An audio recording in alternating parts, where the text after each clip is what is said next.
Now, the Indian Navy and Andaman and Nicobar Command demonstrated combat readiness by successfully destroying target at sea through anti-ship version of BrahMos at Andaman and Nicobar Islands on 27th of April.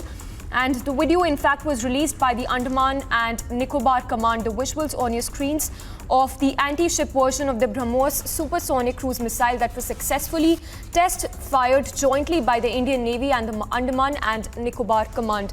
In fact, in a tweet, the Andaman and Nicobar Command said that the test firing was carried out on Wednesday and that the Andaman and Nicobar Command is the only tri-services command of the Indian Armed Forces. So yes, you can see those visuals on your screens of the anti-ship version of the BrahMos Supersonic cruise missile that was successfully test-fired.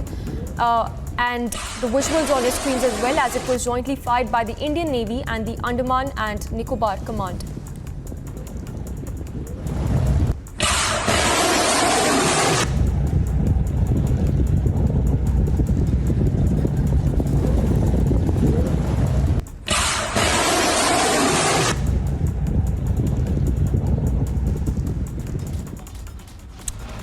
And here's a quick wrap of all that's making news from across the globe. German Chancellor Olaf Scholz and Japanese Prime Minister Fumio Kishida held talks in Tokyo. The meeting came as German lawmakers voted in favor of sending heavy weapons to Ukraine, a symbolic decision that reflects the government's change of course on the core issue.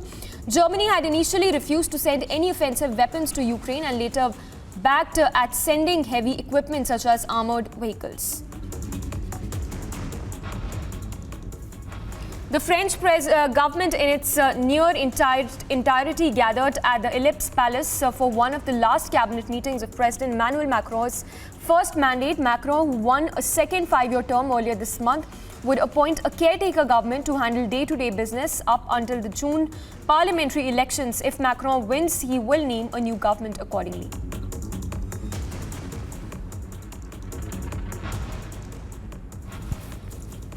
Shanghai working to ensure the smooth operations of its port under the COVID lockdown, while a number of companies are resuming work and production as restrictions are being eased in some areas. Staff attendance at the port of Shanghai has remained at 70% to guarantee the operations of the port during the current outbreak, and the number of infections has meanwhile slightly declined in Shanghai over the past few days, and some areas are also easing restrictions.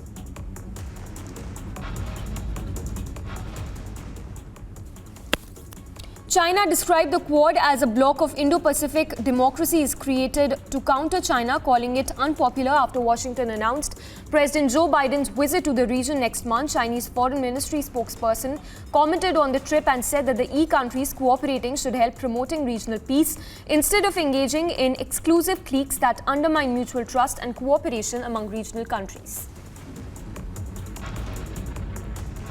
The International Atomic Energy Agency said that radiation in Russian excavation sites surrounding the decommissioned Chernobyl nuclear plant was within safe levels. In fact, the International Atomic Energy Agency Director General said that the radiation in the trenches was well below the maximum authorized levels for plant workers.